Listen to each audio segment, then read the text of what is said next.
So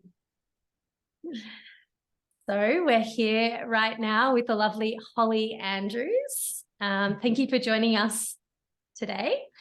Thank you for having me. This is going to be fun. Yeah. Now, Holly, you're a clinical psychologist. You've got your master's and your PhD in psychology. You're doing some research at the moment. What's the research on that you're doing? So it's the area of my PhD, which is actually in personality disorders. So it's a sort of a nice segue actually of how I ended up in infant mental health. I did my PhD in personality disorders in young people, so 15 to 25-year-olds.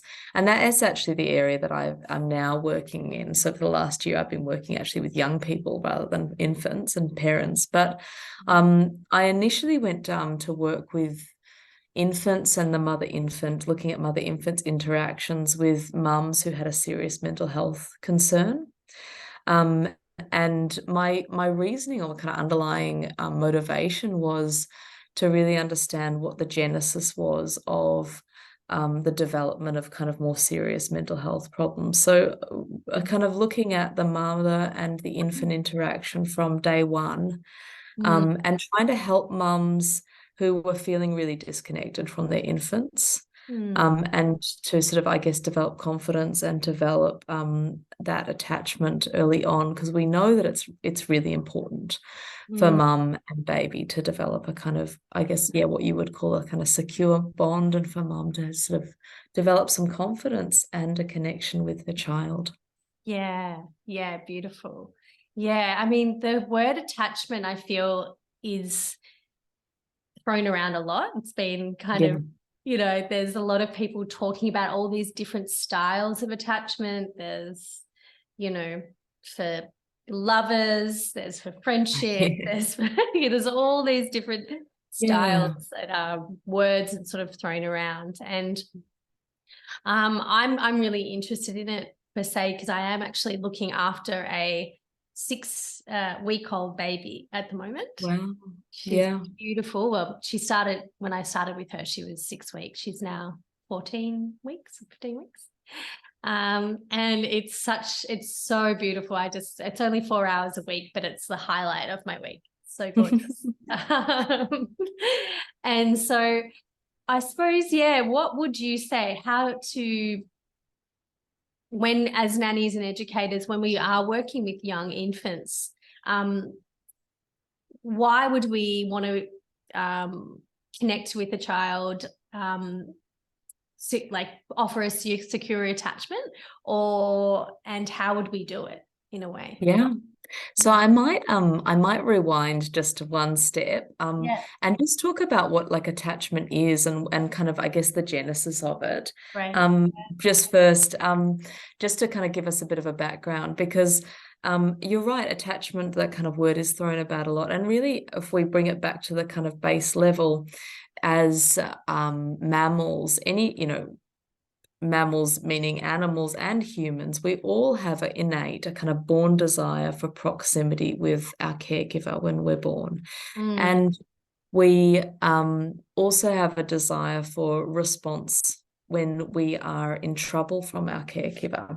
And depending on or we're in need of, I guess, care. And depending on our caregiver's response to that, we develop what we call, I guess, we call them internal working models, but really they're just beliefs about ourselves, about the world, about how we will be in relationship with other people. And so depending on how our caregivers respond to our desire for proximity, our desire and our calls for proximity and attachment and engagement, and a desire for comfort, we develop a sense of self about who we are. So if our parent is able to let us explore the world, and when we need to go out, but is also there when we need to come back in. And I'm actually going to show a graphic to you to explain this a bit better, because there's a really nice graphic. Oh, wonderful. If our parent is allowing us to do that, but is also responsive to us when we are in distress, then we develop a sense of self where we can trust other people. We believe that we ourselves are worthy. And Mm. we also believe that in relationships, we can have our needs met. And even if we don't get our needs met straight away, because we can't always, we can't always respond all the time, we will eventually get our needs met in relationships. Whereas if our parents are maybe less responsive, or they're inconsistently responsive in a way which is really harmful to us. So, for example, when our parent is happy, then we get good feedback, or we get the response that we need. But when they're angry, we don't get the response that we need. And their relationship with us is not dependent on what our needs are, but what their needs are. Then we maybe get a sense of ourselves that I actually have to change who I am in order to have a relationship. Yeah. So I need to alter what I need in order to have a relationship with somebody else. Or another example might be that if our parent is maybe a bit scared of being a parent, maybe it's really they're really quite terrified of their child, and that's not that uncommon actually, that we feel a real lack of confidence in our parenting, and it maybe even goes so far as us being either terrifying, so we become angry, or we become terrified. So it's like kind of a role reversal with our child sometimes, where our child actually feels like they have to take the parenting role. Then suddenly we're also having to change who we are in order to get our attachment needs met. So our need for proximity, our need for love, we actually have to change who we are. And so we develop working models about ourselves in relationships, and about the world, where we maybe think, oh, I can't trust others in relationships. And in fact, I myself am not worthy of being loved for just the way that I am. Or maybe I have to conceal certain parts of myself in order to receive the care and attention that I need. So you can see that through a kind of, I guess, repeated experience of this with our caregiver, we will always go for an attachment with our caregiver first. So if our caregiver can only offer us one thing, then we will do what we need to get that thing. So if they can only offer us love in particular ways, then we will always do what we can to get that love. So the child will change to meet the parents' needs. Yeah. And that's when you move into the territory of, I guess, what we would call an insecure attachment. Yes. And it's probably, I think I have a real awareness of making things simplistic, and it's always much more complex.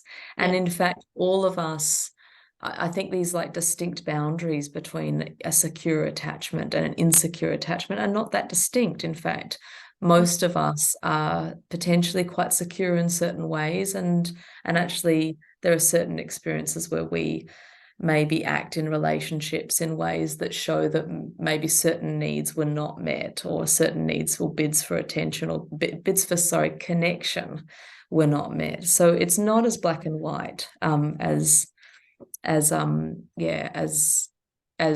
say that child has an insecure attachment and that child has a secure attachment. Not always. Yeah. Yeah, that's so true, because I feel like you can kind of be secure in certain parts of your life, but in other parts it can feel, unbalanced or. Yeah, absolutely. And I think particularly in infancy, we think that this is really important. So your capacity, I guess, coming to your kind of question, I suppose, around nannying and being a caregiver to somebody, the importance of being able to be aware and sensitive and thinking about what that child is thinking, and being curious about what that child is thinking in order to meet their needs. It's particularly important in infancy and in childhood, because we know that there's this period of what we call sensitive development, which you might have heard of, which is where we have a neurological kind of changes, where if we can learn things during that time, it becomes automatic and easy for us. We kind of pick it up. Whereas if we don't learn things during that time, it's actually really hard. So if we don't get a sense that our needs are going to be met, then it's really, and we don't have a caregiver who's able to be with our experience rather than trying to change it. They're Yes. able to sit with our own experience, then we maybe don't learn the emotion regulation skills in those first 2 years of life, which is that period of sensitive development. And so it's much harder to learn that later on. So this is kind of crucial time in there. Yes. Yes, Mm. definitely.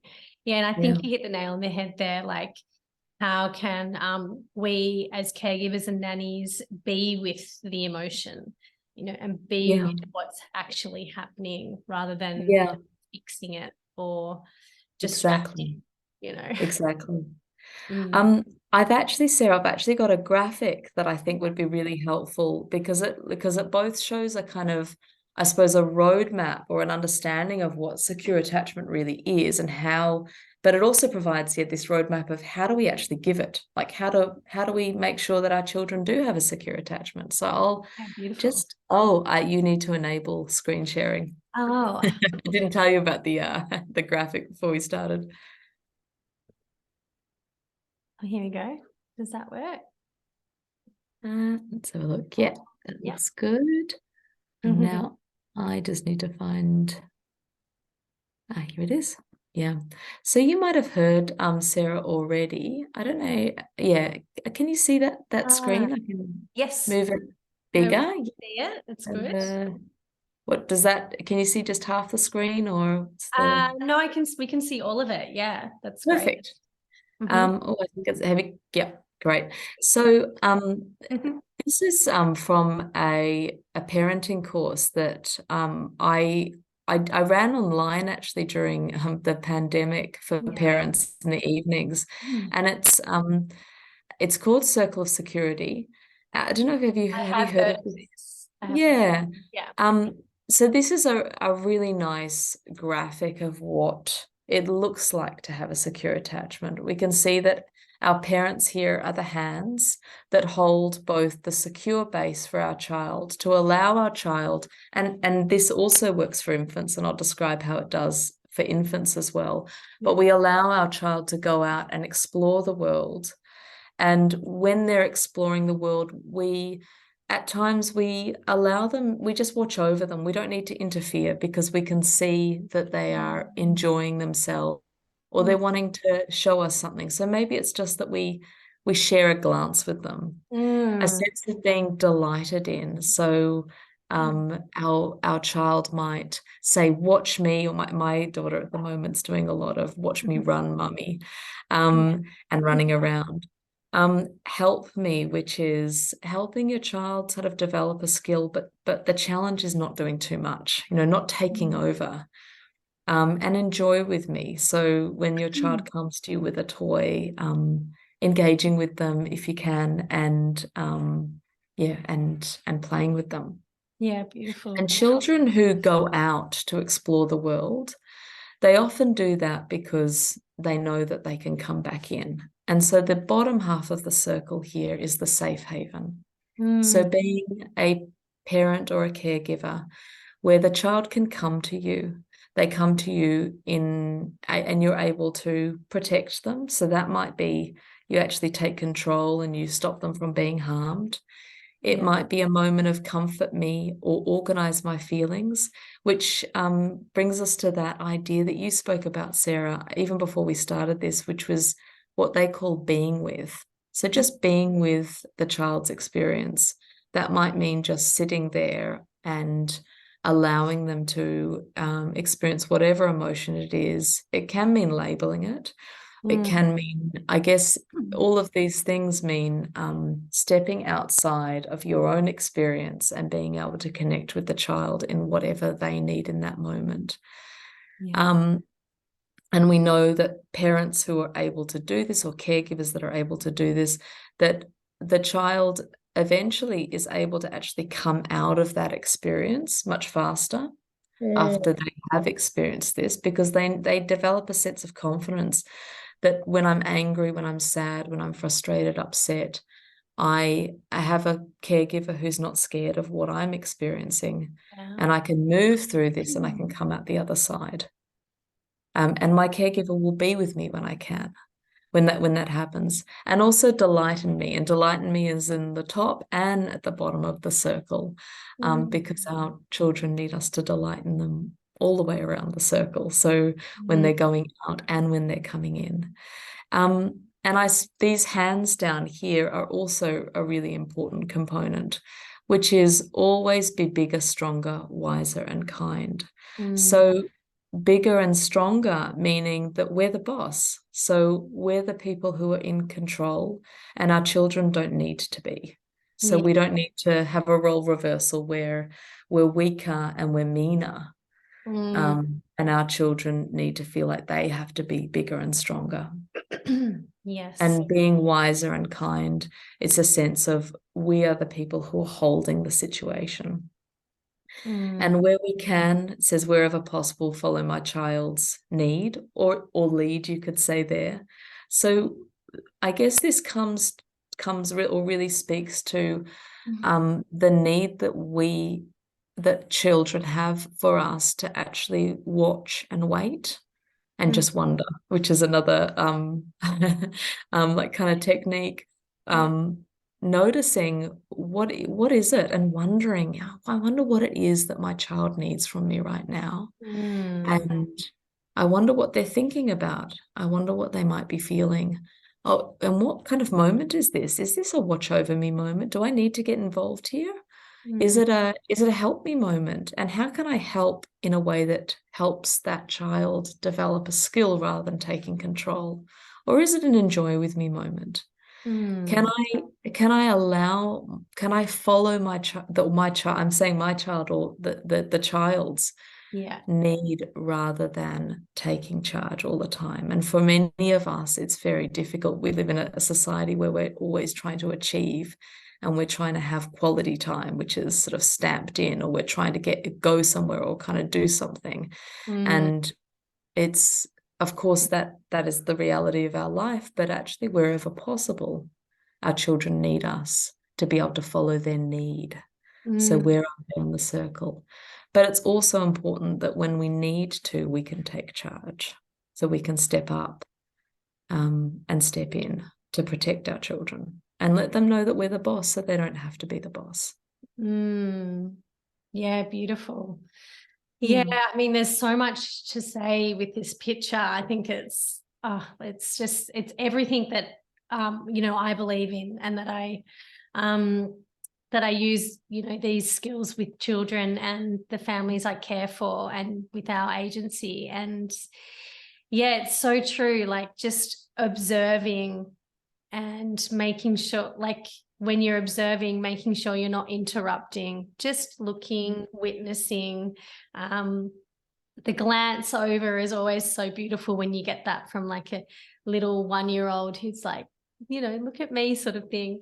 And that's so true. It's just you're the adult standing in, being the leader, going, I've got you. If you need me, I'm here. Yes.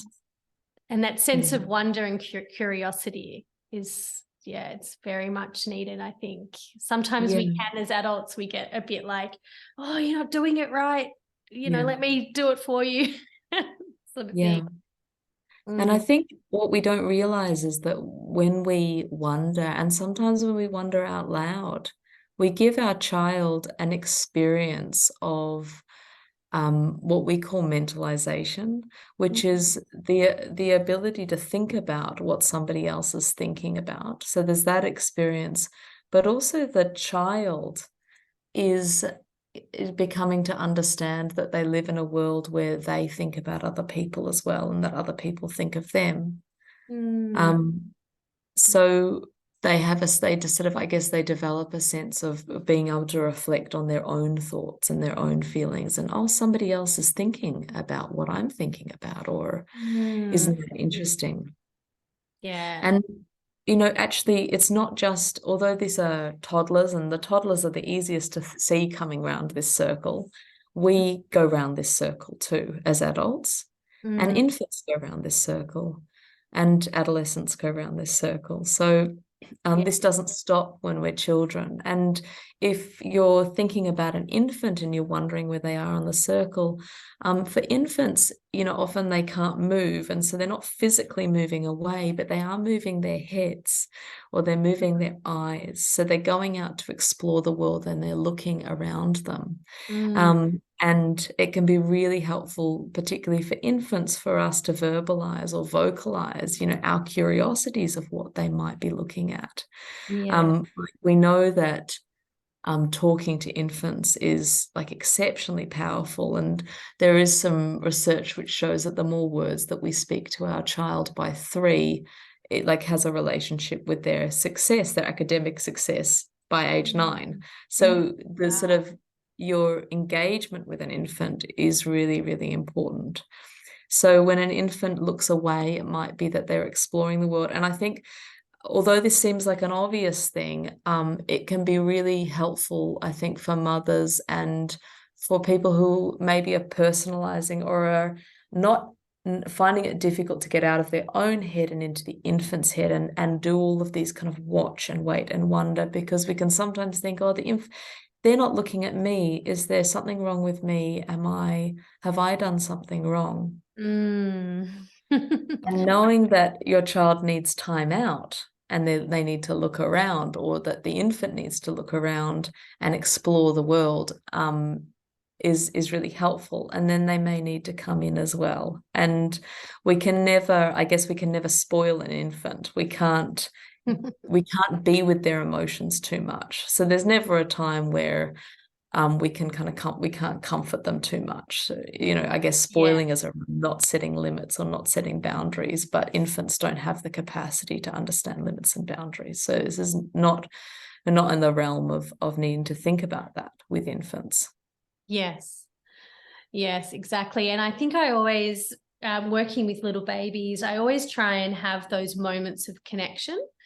Like when I'm changing their nappy, it's not just quick, let's do it. It's a 10, 15-minute thing, because we can do that. We can give our time to those moments of connection. And that might be quick, like even feeding as well. Like that can be slow. It can be a moment of us talking to them about what we're doing, with our hands and how we're doing it. And, so it's trying Lovely. to that too. Absolutely. I think, ultimately this whole picture is actually about us slowing down and being able to move outside of our own experience and think about what our child might be experiencing. And it kind of, I guess we could think about it as quieter parenting, which is hard to do when we've got a lot on. And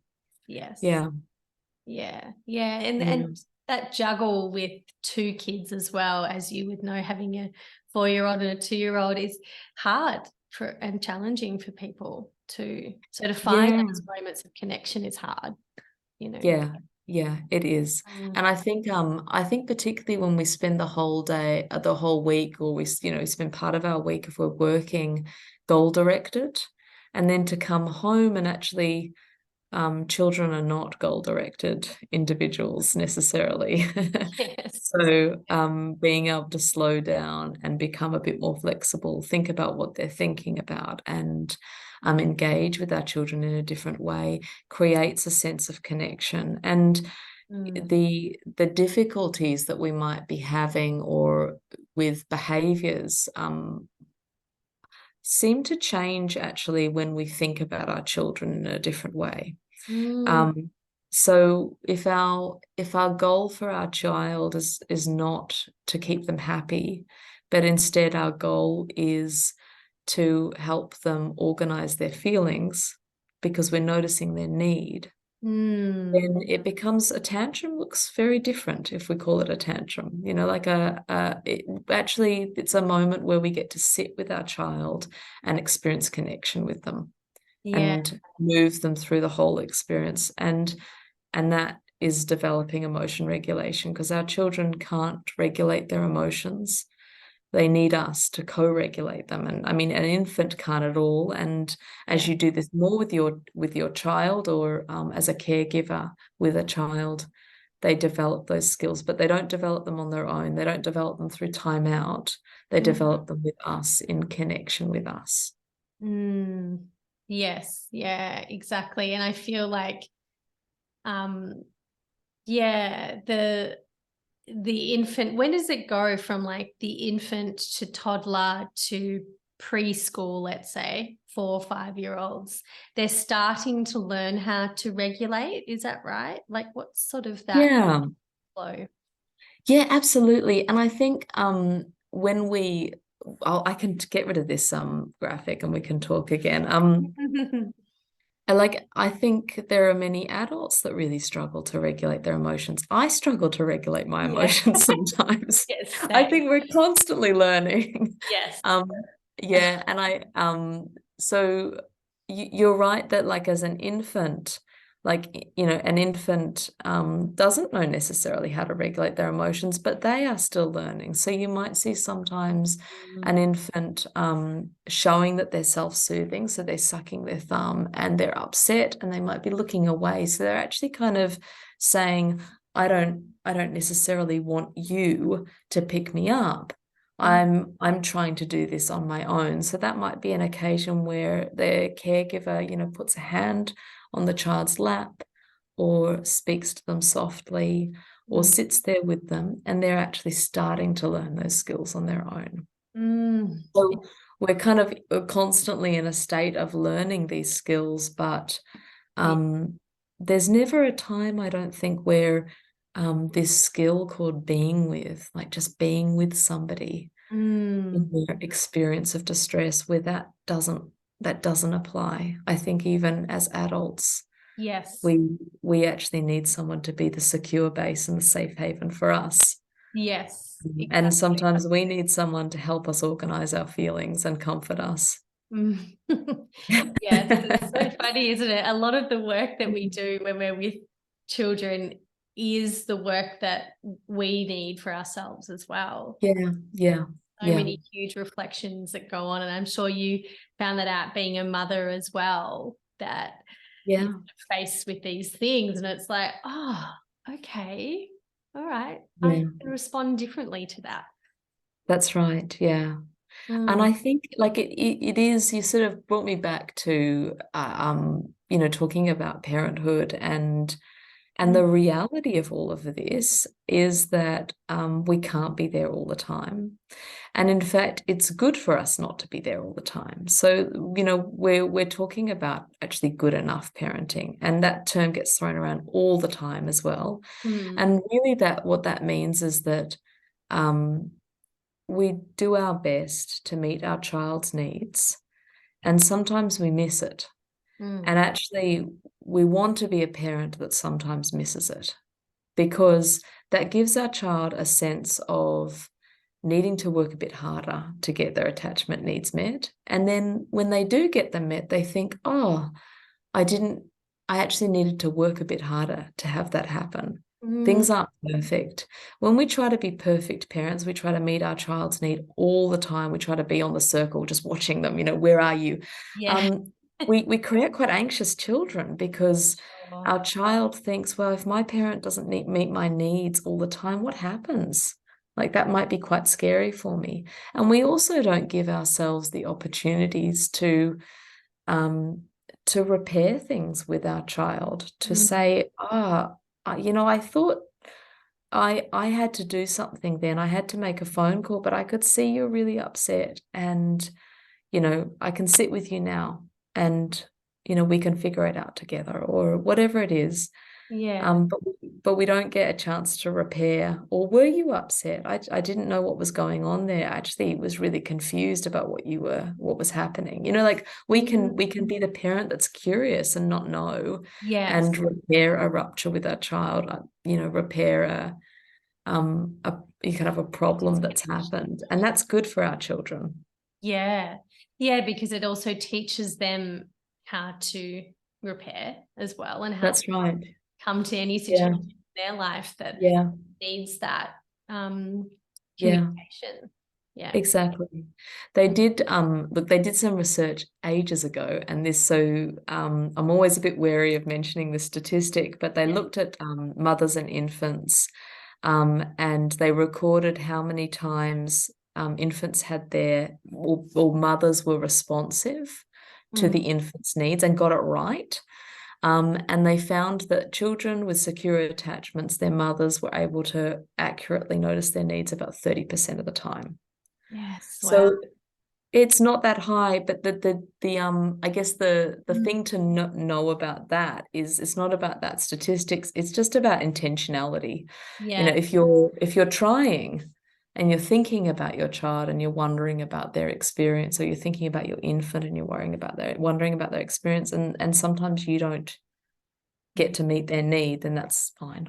In Yeah. fact, that's good. Yeah, That's then what we want. that's actually okay. And there has Yeah. have been a lot of times where I have looked after children, not just infants, but older kids. And I've come home and I'm like, oh, could have done that better. You know, Mm. I should have said that. I should have done that. And Mm. quick, Yeah.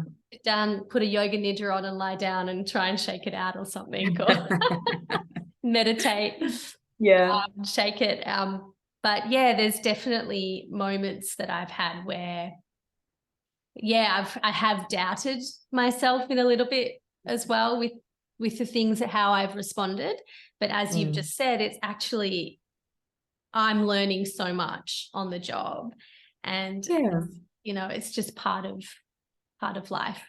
Yeah. I think what you give those children when you don't meet their needs 100% of the time is a human interaction, where Mm, they have to kind of change and shape shift and try different ways to have their needs met. And those are skills, like those are good skills to learn. If mm, we have a perfect caregiver 100% of the time, then we don't get to learn those skills.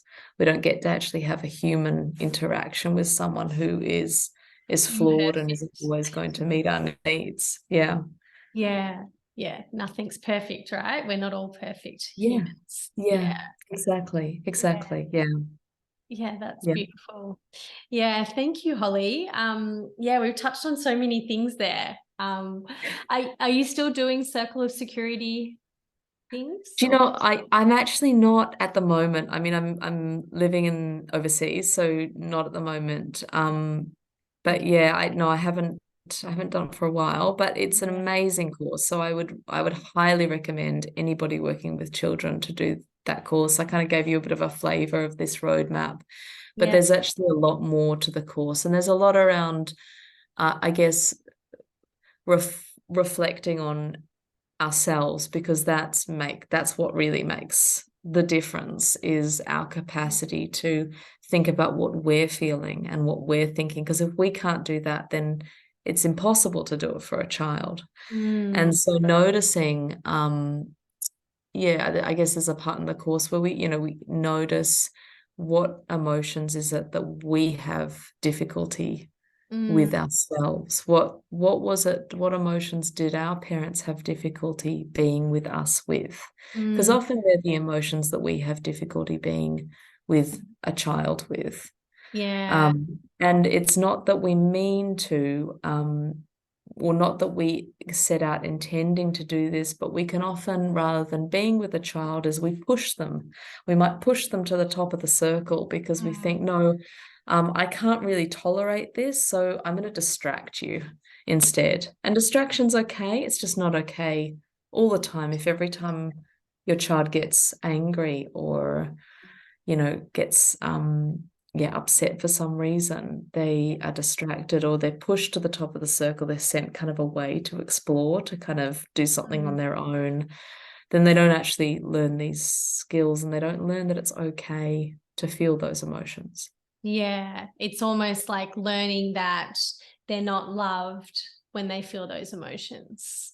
Um, Yeah, yeah, yeah. And learning that actually that maybe those emotions aren't tolerated by the people that we want to have that connection with. So of course your reaction as a child is that we push away those emotions, because the most important thing, our primal need, innate desire, is to have that attachment with our caregiver. So we are the ones who shape shift around to make sure that happens. And if that means that we don't express anger, then that's what happens. Yeah, yeah. Yeah, it's almost as we've developed these survival techniques to survive out in the wild, you know. Exactly. Yeah, Yeah, exactly. it's like, okay, well, I'll just sit in my room and cry, or I'll sit in somewhere else, and I won't show that to the people that I want to connect with. Yes. Yeah, exactly. Mm. Exactly. Oh, Yeah. that's Yeah. beautiful. Yeah.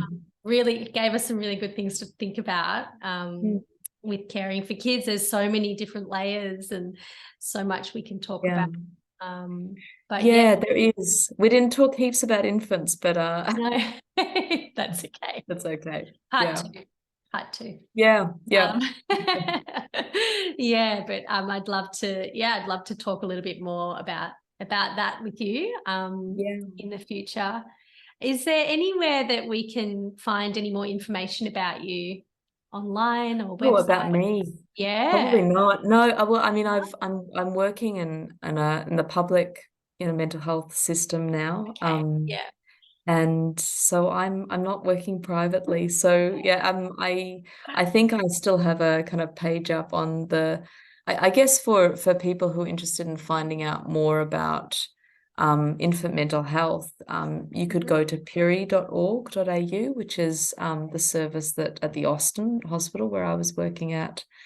Yeah. There's a website as well, if you're interested in, called 0 to 3, which has evidence-based information Okay. About infants and development for children, and that's quite an important resource as well. Great. Trying to think.